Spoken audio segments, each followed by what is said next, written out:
Bismillahirrahmanirrahim. Assalamualaikum warahmatullahi wabarakatuh. Alhamdulillahirabbil alamin. Assalatu wassalamu ala Rasulillah wa ala alihi wa sahbihi ajma'in. Asyhadu an la ilaha illallah wa asyhadu anna Muhammadan abduhu wa rasuluhu la nabiyya ba'dah. Rabbi shrah li sadri wa yassir li amri wa hlul 'uqdatan min lisani yafqahu qawli. Hadirin hadirat ibu-ibu serta bapak dan anak-anak sekalian rahimakumullah, kita bersyukur kepada Allah SWT pada malam hari ini, malam yang ke-12 ya. Pada kesempatan kali ini kita diberikan kesehatan oleh Allah Subhanahu wa taala untuk melaksanakan sholat tarawih berjamaah ya, didahului dengan sholat isya tadi. Meskipun ya cuaca hari ini bagi saya terutama agak tidak bersahabat gitu ya. Karena beberapa agenda muter-muter di Melbourne sedikit tertunda ya. Tapi ini barangkali bagi sebagian kalangan, bagi para jemaah yang hari ini berlibur, barangkali juga bersyukur di satu sisi ya. Jadi bisa tenang istirahat di rumah mungkin ya, karena hujan di luar ya. Ibu-ibu dan bapak sekalian, melanjutkan pembahasan kita kemarin setelah membahas tentang fadhailus shalah ya, keutamaan salat. Kita lanjutkan dengan fadhailul Quran ya, keutamaan Al-Quran. Kemarin kita sudah membahas ya salasat fadhail ya, 3 keutamaan Al-Quran. Ya, sekedar review, yang pertama adalah tugas kita membaca Al-Quran. Ya, Al-Quran hanya akan mendatangkan pahala bagi kita kalau dibaca. Ya, kalau dipajang itu tidak akan mendatangkan pahala. Memang lebih afdal memajang Al-Quran ketimbang memajang foto-foto atau gambar-gambar yang enggak benar. Tetapi pahalanya akan kita dapatkan kalau dibaca, membaca Al-Quran ya. Wabil khusus ini bulan Ramadan merupakan momen yang sangat tepat bagi kita untuk membaca Al-Quran, karena Al-Quran ya, tidak bisa dipisahkan dengan bulan Ramadan. Syahrul Ramadan alladzi unzila fihi Al-Quran ya. Bulan Ramadan adalah bulan di mana diturunkannya Al-Quran. Wasanian, tugas kita yang kedua, kemarin kita sudah jelaskan ya, memorizing, menghafal ya, menghafal Quran sebisa kita. Bisa 30 juz lillahil hamd ya, alhamdulillah. Enggak bisa separuhnya, masih banyak juga sepertiganya ya, 1/6. Tidak bisa 30 juz, minimal juz 30 ya, kita hafal ya, insyaallah. Jadi upayakan hari demi hari, tahun demi tahun ya, hafalan kita terus bertambah ya, sehingga bisa jadi nanti di akhirat ya, kalau kita belum hafal Quran, kita bisa mendebat malaikat, kenapa malaikat mencabut nyawa saya kan belum hafal ya. Tapi harus ada upaya, jangan sampai juga malaikat melihat, saya sudah lihat Anda tidak akan hafal ya, makanya saya cabut saja gitu ya. Saya ingat ada seorang rekan ya di Bogor ya, dia usianya mungkin hampir menjelang 50 sekian tahun, hampir 55, 56 mungkin, dia terus menghafal ya. Dan kalimat tadi yang dia gunakan ya, Ustaz Happy katanya, nanti kalau nyawa saya dicabut, saya belum hafal Quran, saya bisa mendebat malaikat, kenapa cabut nyawa saya kan belum hafal, saya pengen menghafal terus gitu ya. Nah jadi upayakan kita terus menambah hafalan-hafalan kita ya. One day one ayat, satu hari satu ayat ya, insyaallah selama 6.000 hari hafal insyaallah ya. Nggak tahu berapa tahun tuh 6.000 apa hari ya. Yang ketiga, tugas kita kemarin kita sempat kita bahas adalah kitabatuhu ya, menulis Al-Quran ya. Walaupun barangkali ini bersifat fardu kifayah ya. Kalau membaca itu adalah fardu ain ya. Kemudian menghafal mungkin bisa disebut sunnah muakkadah yang sangat, atau bisa jadi menjadi fardu kifayah. Nah begitu juga menulis Al-Quran. Nah, kajian-kajian terbaru hari ini mengatakan ada efek psikologis ya terhadap atau bagi orang-orang, bagi anak-anak yang menulis ya. Kita uraikan kemarin, ada satu mata pelajaran yang sudah hilang di anak-anak SD kita hari ini, yakni menulis indah ya, itu tidak ada lagi ya. Anak-anak kita sudah tidak indah lagi tulisannya ya. Saya kalau mau tanding dengan bapak saya, saling indah tulisan ya, barangkali tulisan bapak saya jauh lebih indah ya. Bahkan istri saya sendiri itu agak susah baca tulisan saya ya, persis kayak resep dokter gitu ya. Karena mengapa? Karena hari ini kita sudah terbiasa dengan komputer, dengan laptop dan seterusnya ya. Nah penelitian mengatakan ternyata menulis indah bagi seorang anak itu bisa menimbulkan efek secara psikologis, membuat anak lebih disiplin, ya, meningkatkan kedisiplinan anak, gitu ya. Yang kedua, ya, meningkatkan, berpengaruh pada kesabaran anak. Anak lebih sabar, ya, lebih sabar. Meningkatkan ketelitian, ya. Ada 9 unsur, ya, kajian-kajian psikologis mengatakan ada efek yang luar biasa. Itu kalau huruf yang biasa, apalagi huruf Al-Quran, ya, menimbulkan efek yang sangat luar biasa. Nah, yang keempat, ya, lanjutan yang kemarin, sekarang tugas kita terhadap Al-Quran. Yang keempat adalah setelah membaca, menghafal, menulis, nah ini yang paling penting, mengamalkan Al-Quran. Tadi pada rakaat yang kesekian, ya, dalam salat kita, ya, pada rakaat pertama dari surat tarawih tadi, ya, kita baca surat As-Saff. Di situ tertuang firman Allah Subhanahu wa taala, ya ayyuhalladzina amanu lima taquluna ma la taf'alun. Wahai orang-orang yang beriman, mengapa kalian mengatakan apa-apa yang tidak dikerjakan? Kabura maqtan, kemurkaan yang besar, ya. Kabura maqtan indallahi an taqulu ma la taf'alun. Ketika Anda mengatakan apa-apa yang tidak kalian lakukan, ya. Jadi ini tugas kita yang berikutnya terhadap Al-Quran, mengamalkan isi Al-Quran semampu kita, ya. Karena dalam mengamalkan Al-Quran ini, ibu-ibu dan jemaah sekalian, ya, ada hal-hal yang sifatnya pribadi, ada juga hal-hal yang sifatnya jama'ian, bersama-sama, ada juga yang sifatnya tidak butuh kekuasaan, ya. Di masjid Wastala, kalau nggak salah beberapa waktu lalu saya mengisi taklim di situ, ya, ada pertanyaan kritis dari seorang jamaah yang mengatakan, Ustadz, di Al-Quran itu ada ayat yang berbunyi, ya ayyuhalladzina amanu kutiba alaikumussyam. Wahai orang yang beriman, diwajibkan kepada kalian berpuasa. Oke, kutiba alaikum asyam, diwajibkan berpuasa, dan kita laksanakan, ya. Nah, 4 atau 5 ayat sebelum surat Al-Baqarah ayat 183 itu ada ayat yang mirip bunyinya, ya. Ya ayyuhalladzina amanu kutiba alaikumul qisasu fil qatlah. Wahai orang-orang yang beriman, diwajibkan kepada kalian hukum qisas dalam hal pembunuhan. Hukum qisas itu adalah memperlakukan sang pembunuh atau sang pelaku sebagaimana dia kerjakan. Kalau dia membunuh, maka dia juga harus dibunuh. Nah, pertanyaan kritis dari jamaah ini, Ustadz, selama ini kita sudah mengamalkan Al-Quran dengan melaksanakan saum. Kenapa hukum qisas tidak? Ya, ini kalau dalam bahasa saya, pertanyaan yang gini nih gue demen, gitu ya, yang saya tunggu-tunggu, gitu ya. Yang nanya ini saya bilang, ini enaknya ngisi taklim di depan orang-orang pinter, gitu ya. Kelihatan bodohnya, gitu ya.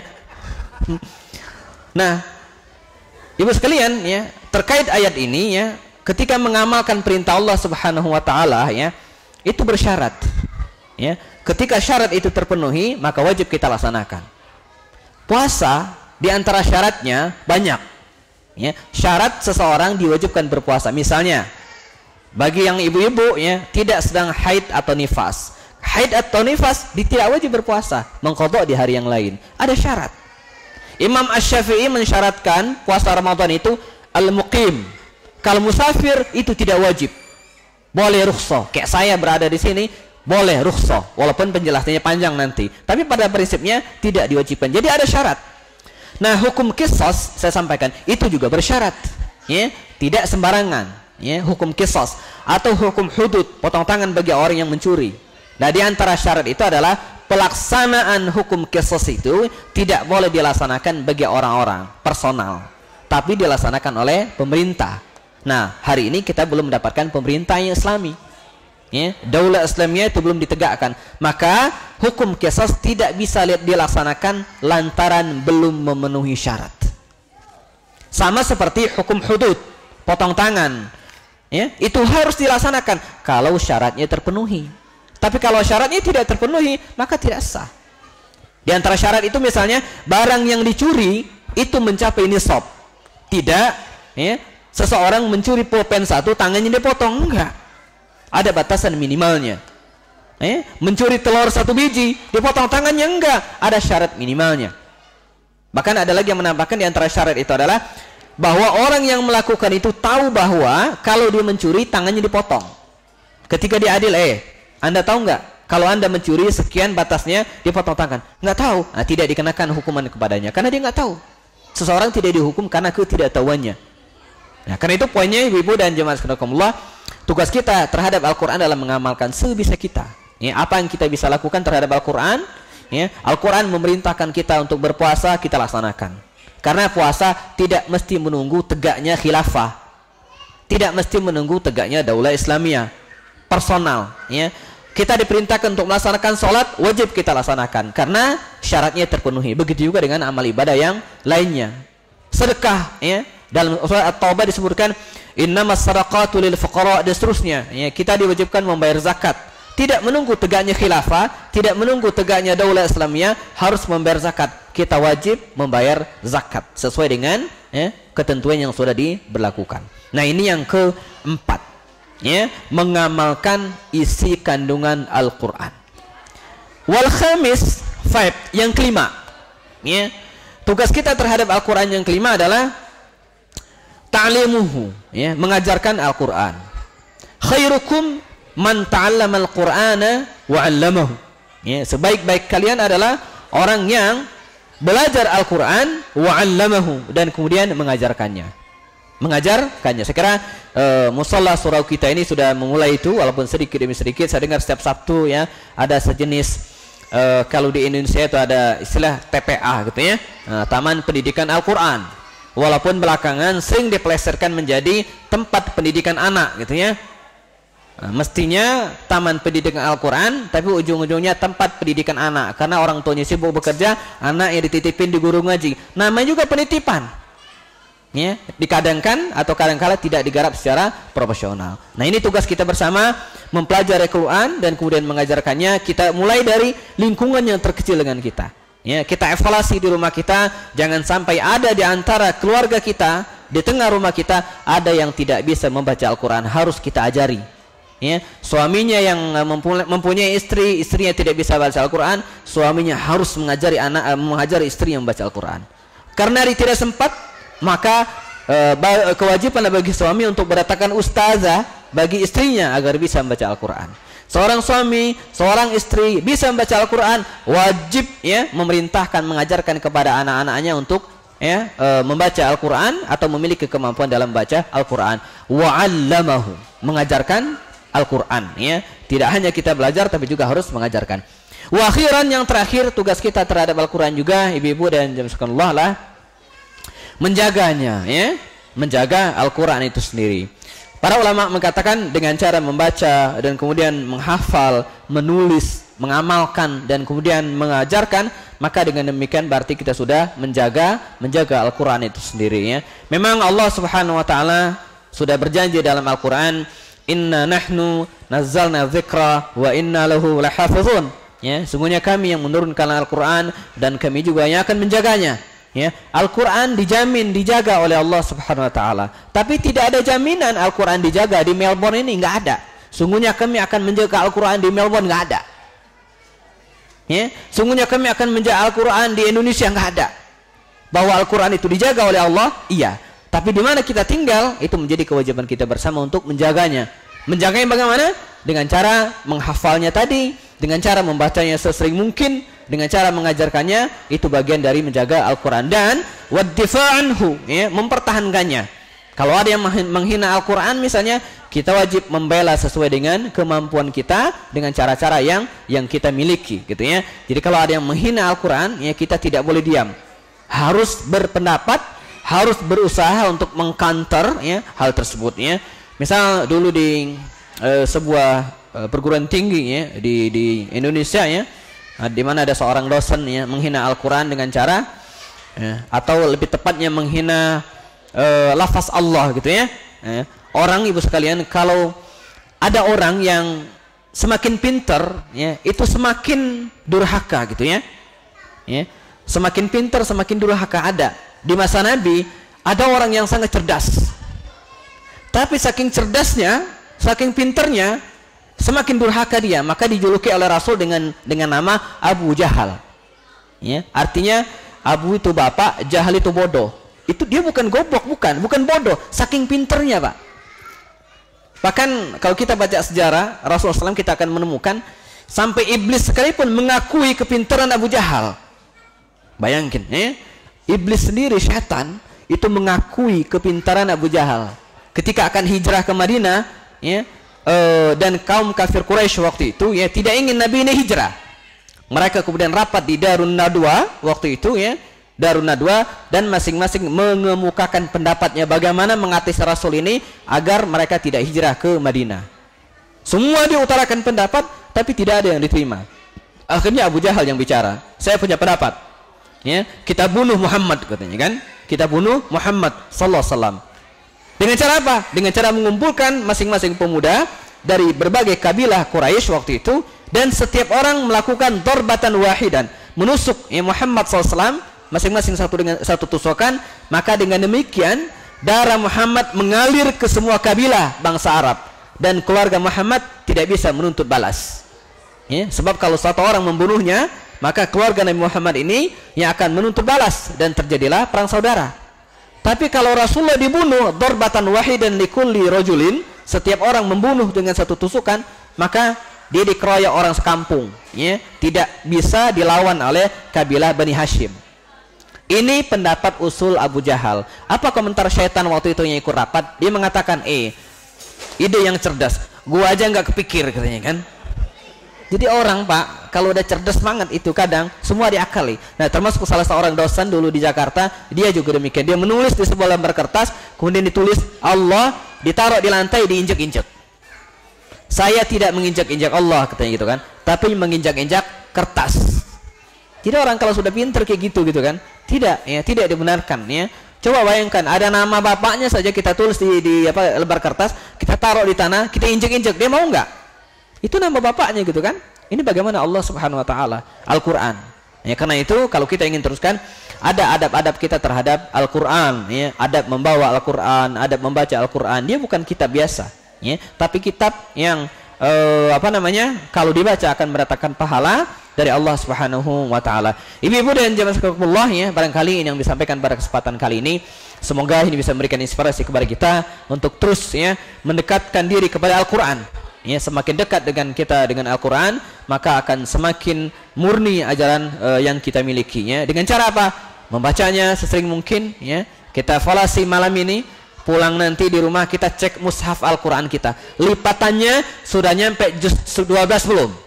Kalau belum, kejar, ya. Jangan sampai Ramadan nanti sudah 20, bacaan tilawah kita baru 7 juz. Itu alamat tidak akan selesai, ya. Mumpung masih di 10 awal, ya, hari ke-12 masih kekejar, ya.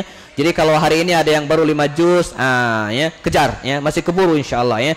Pertama ibu-ibu harus punya stok banyak, ya, minimal stoknya 7 hari, ya, karena nanti ada masa mereka tidak bisa membaca Al-Quran dengan rutin, ya, dan tidak bisa juga melaksanakan ibadah puasa. Dan kita bersyukur hari ini, ya, baca Al-Quran bisa di mana saja, ya, bisa dengan alat-alat yang canggih, ya, Pak Wahyu, Pak Iman yang lain, ya, bisa baca Al-Quran, buka handphone, ya, bisa dimanapun, ya. Kalau dulu kan Al-Quran segede-gede gaban, Pak, ya, susah gitu, ya. Jadi kalau baca Al-Quran itu seperti norak. Nah, ini enggak, ya. Di kereta kita bisa baca Al-Quran sambil menunggu sholat berjamaah baca Al-Quran, ya. Itu rutin kita lakukan, maka insyaallah, ya, tidak mustahil. Memang kita tidak bisa mengejar bacaan Al-Quran sebanyak Imam Asy-Syafi'i yang dikabarkan dalam sebulan penuh Ramadan itu dia bisa mengkhatamkan situna marrah, ya, 60 kali khatam Al-Quran. Jadi Imam Asy-Syafi'i itu dalam sebuah atsar disebutkan, satu kali Ramadan, ya, 30 hari Ramadan, dia bisa mengkhatamkan 60 kali khatam. Bayangkan 60, bukan 60. Berarti satu hari dia bisa mengkhatamkan berapa? 2 kali. Ya, 2 kali. Saya pernah ada beberapa teman hafiz Quran, ketika restoran ke ustadznya, itu rata-rata 8 sampai 10 jam itu bisa mengkhatamkan Al-Quran. Jadi tidak mustahil kalau Imam Syafi'i sehari itu bisa 2 kali khatam Quran. Ya, ketika restoran ke gurunya untuk mendapatkan license, untuk mendapatkan ijazah bahwa dia sudah hafal Quran, itu dia butuh waktu 8 sampai 10 jam. Jadi 8 sampai 10 jam itu bisa mengkhatamkan Al-Quran sebanyak 30 juz. Ya, bagi kita mungkin sulit. Karena mengapa? Karena bacaan kita masih beletot tadi gitu kan. Kalau sudah lancar kan enggak.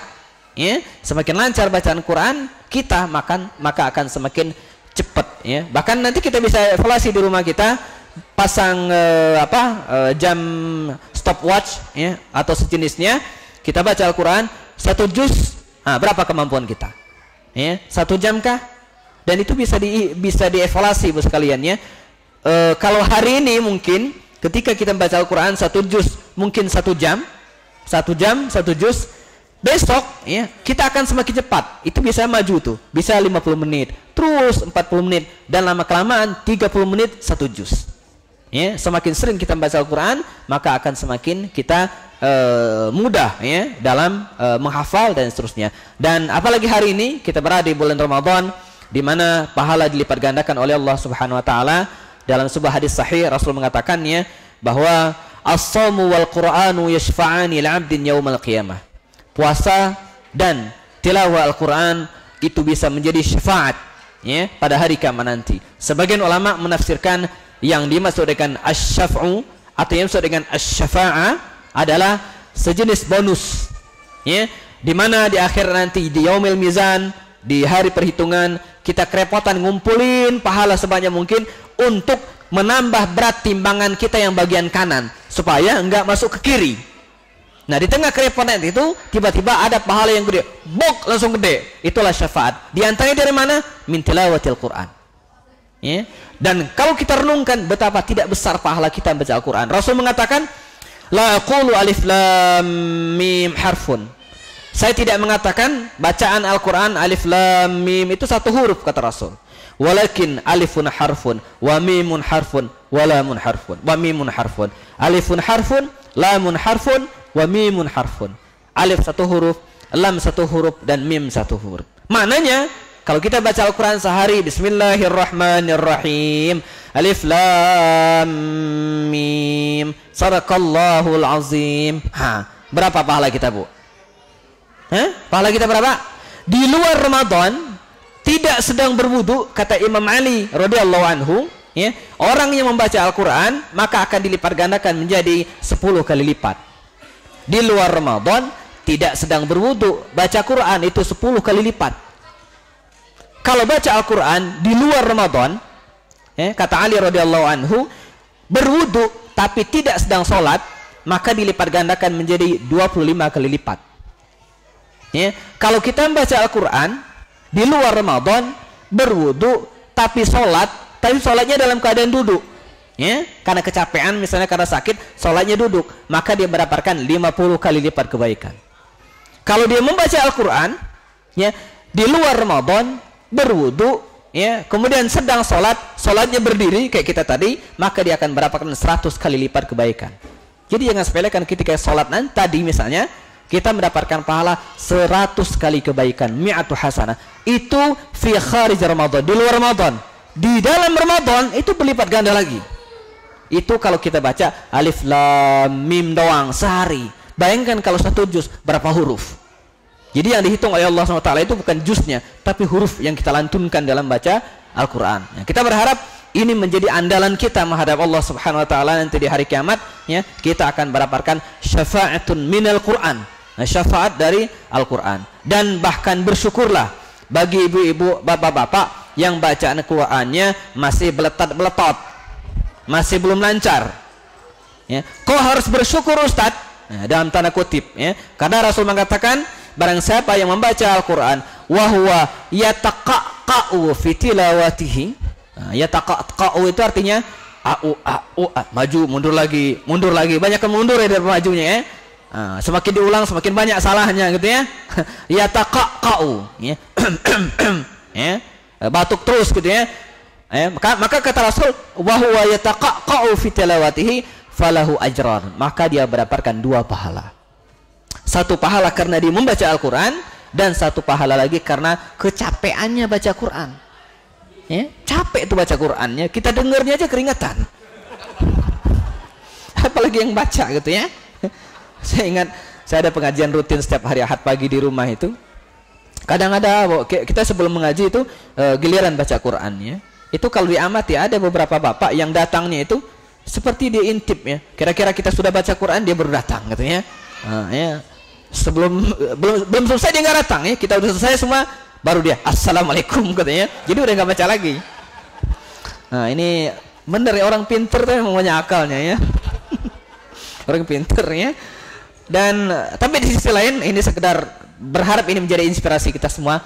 Saya punya pengajian juga setiap Sabtu sore, Sabtu pagi, kita mulai jam 6 sampai jam 8 dilanjutkan dengan sarapan. Persis kayak di sini gitu ya. Nah, bedanya di Ramadan ini kita nggak ada sarapan ya. Nah, itu ada seorang bapak ya. Biasanya kita kalau membaca Al-Qur'an Ibu sekalian, mushafnya itu sama gitu ya.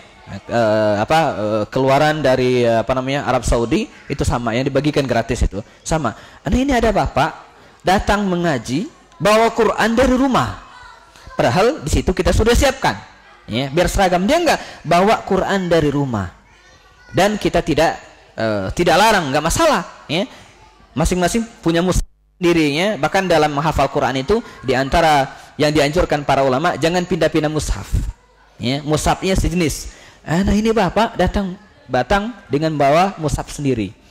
Terakhir saya amati, ternyata ibu-ibu dan jamaah sekalian, dia membawa mushaf Al-Quran 3 versi di dalamnya itu. Ada tulisan Arab, ada tulisan Latin, ada terjemahannya. Ternyata dia baca tulisan Latinnya. Luar biasa gitu ya. Jadi malu ya, kan orang kalau kaya, kemudian status ekonominya mapan, profesional, dia kan malu ya. Maka dia bawa Quran tapi dengan ada ejaan Latinnya. Itu ada tuh ya. Mungkin sangat jarang tapi ada ya. Kayak surat Yasin itu kan ada dicetak, ada Latinnya gitu ya. Misalnya alhamdulillah, alham gitu ya. Itu ada setelah ayat Arab, di bawahnya itu, kemudian di bawahnya terjemahan. Dia bawa itu Bu karena malu ya. Dan alhamdulillah sekarang sudah 1,5 tahun, hampir 2 tahun dia ikut pengajian. Alhamdulillah dia nggak bawa Quran itu lagi, sudah bawa Quran kita yang biasa ya. Jadi memang begitu ya, menepis rasa malu itu susah gitu ya. Tapi ini harus kita lakukan bersama insyaallah. Ibu-ibu dan jamaah sekalian, barangkali ini yang bisa disampaikan pada kesempatan yang sangat bermanfaat ini. Dan alhamdulillah senang sekali hari ini kita nyaris full tim gitu ya. Kalau sepak bola itu Pak Tamim full tim penuh ya, termasuk anak-anaknya juga. Saya ingin sampaikan ya, kehadiran anak-anak kita yang rada-rada berisik, maklum namanya juga anak-anak ya. Barangkali kita dulu lebih bandel dari mereka gitu ya. Jadi iya, jadi dan kita siasati saja, jangan sampai ini bikin kita kapok. Jadi gara-gara anak-anak berisik minggu depan enggak datang lagi, enggak ya. Justru ya itu memotivasi kita dan ini menjadi tugas kita bersama. Maka tadi saya sampaikan kalau dirasa sangat mengganggu, boleh ya 1 atau 2 orang ibu ya, Mbak Diana dan kawan-kawannya menjadi relawan ya, mengamankan anak-anak ini gitu ya, mengamankan anak. Nanti di rumah kalau tidak sempat lagi di sini dilanjutkan tarawihnya sendiri insyaallah. Dia dapat 2 pahala. Pahala tarawihnya tetap dapat, pahala jagain anak-anak ini dapat pahala juga insyaallah ya. Jadi demikian, jangan menghalangi kita untuk salat berjamaah di masjid insyaallah. Hadanallah wa iyyakum ajma'in. Kita teruskan dengan salat witir 2 rakaat plus 1 rakaat. Demikian, assalamualaikum warahmatullahi wabarakatuh.